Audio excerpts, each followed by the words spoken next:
सियासत को दूसरे मायनों में नंबर गेम भी कहा जाता है। जिस तरह से एक मार्क्स अगर कम पड़ जाए तो आप फेल हो जाते हैं, उसी तरह सियासत में भी नंबर्स का अहम किरदार होता है।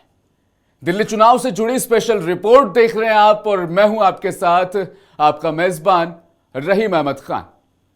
दिल्ली चुनाव में नतीजों के बाद सब बीजेपी की जीत का क्रेडिट बांट रहे हैं, आम आदमी पार्टी की खामियों को तलाश कर रहे हैं। ऐसे में मैं आपको बताऊंगा एक और ऐसा फैक्टर जो आपको यह समझाने में कामयाब होगा कि आम आदमी पार्टी को 44% वोट मिला और बीजेपी को 46%, फिर भी सीटों में इतना ज्यादा फासला आखिर क्यों है।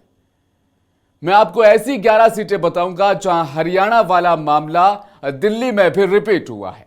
यानी जैसे हरियाणा में कांग्रेस की मेहनत पर आम आदमी पार्टी ने पानी फेरा था, बिल्कुल एग्जैक्ट वैसा ही दिल्ली में कांग्रेस ने आम आदमी पार्टी के मेहनत पर किए कराए पर पानी फेर दिया है।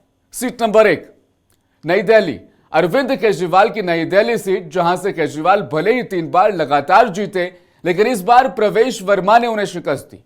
प्रवेश वर्मा ने केजरीवाल को 4089 वोट से हराया है और इसी सीट से कांग्रेस को मिले हैं 4568 वोट। यानी संदीप दीक्षित को जितने वोट मिले हैं उतने ही वोट से केजरीवाल इस चुनाव में हार भी जाते हैं। अगली सीट ग्रेटर कैलाश, जहां आम आदमी पार्टी के बड़े चेहरे सौरभ भारद्वाज 3188 वोट से चुनाव हारे हैं और इसी सीट से कांग्रेस के गर्वित सिंघवी को 6711 वोट मिले हैं। ऐसे में शिखा रॉय के लिए जीत की राह हमवार हो गई और आम आदमी पार्टी को ग्रेटर कैलाश की सीट पर मिली हार। अगली सीट की बात करते हैं, जंगपुरा, जहां से मनीष सिसोदिया, इतने बड़े चेहरे 675 वोट से चुनाव हार जाते हैं और इस सीट से कांग्रेस के फरहाद सूरी, उनको मिलते हैं 7350 वोट।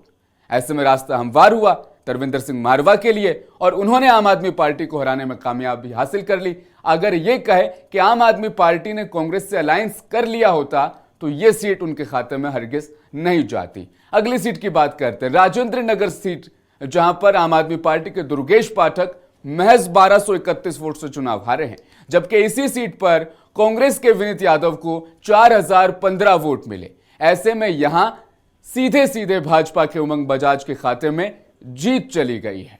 अगली सीट छतरपुर की, जहां का जिक्र करते हुए बताना चाहूंगा आम आदमी पार्टी के ब्रह्म सिंह तंवर 6239 वोट से चुनाव हारते हैं, यानी 6239 वोट से वो चुनाव हारते हैं, जबकि इसी पर कांग्रेस के राजेंद्र सिंह तंवर को मिलते हैं 6601 वोट। यानी बीजेपी के करतार सिंह तंवर यहां से कामयाब हो जाते हैं। यानी 3 तंवर के बीच जो मुकाबला चलता है, 2 तंवर मिलकर एक तंवर को इसीलिए नहीं हरा पाते हैं क्योंकि कांग्रेस ने यहां पर आम आदमी पार्टी के 6000 वोट काटे। अब जिक्र करते हैं बादली सीट का, जहां पर कांग्रेस के प्रदेश अध्यक्ष देवेंद्र यादव खुद चुनावी मैदान में थे। इस सीट पर आम आदमी पार्टी के अजय यादव सेकंड नंबर पर रहे, उन्हें 15163 वोटों से हार मिली, जबकि देवेंद्र यादव ने सीट पर 41000 प्लस वोट लिए हैं। ऐसे में दीपक चौधरी सीट पर भी बाजी मार गए। अगली सीट का जिक्र करते हैं मालवीय नगर सीट, जहां पर आम आदमी पार्टी के सोमनाथ भारती बहुचर्चित चेहरे चुनावी मैदान में थे। 2131 वोट से सोमनाथ भारती चुनाव हारे। कांग्रेस के जितेंद्र कुमार कोचर को मिलते हैं 6770 वोट। ऐसे में सतीश उपाध्याय विधानसभा पहुंच गए। अगली सीट महरौली की, महरौली की सीट पर महेंद्र चौधरी 1782 वोट से चुनाव हारते हैं। इसी सीट पर कांग्रेस उम्मीदवार को मिलते हैं 9338 वोट और जो मुश्किलें हैं वो नजर आती है और गजेंद्र सिंह यादव यहां से विधानसभा पहुंच जाते हैं। अगली सीट संगम विहार की, इस सीट का हाल भी कुछ ऐसा ही है। दिनेश मोहनिया 344 वोट से महज चुनाव हारते हैं और 15863 वोट किसको मिलते हैं? कांग्रेस को। ऐसे में बीजेपी यहां से भी जीतने में आसानी से कामयाब हो जाती है। मादीपुर सीट की बात कर लेते हैं। राखी बिड़ला को यहां से नाकामी हासिल हुई है। राखी बिड़ला 10,899 वोट से चुनाव हारी और इस सीट पर जेपी पवार जो कांग्रेस के उम्मीदवार थे उनको 34,000 से ज्यादा वोट मिल जाते हैं। यहां भी आम आदमी पार्टी हारती है कांग्रेस के साथ साथ।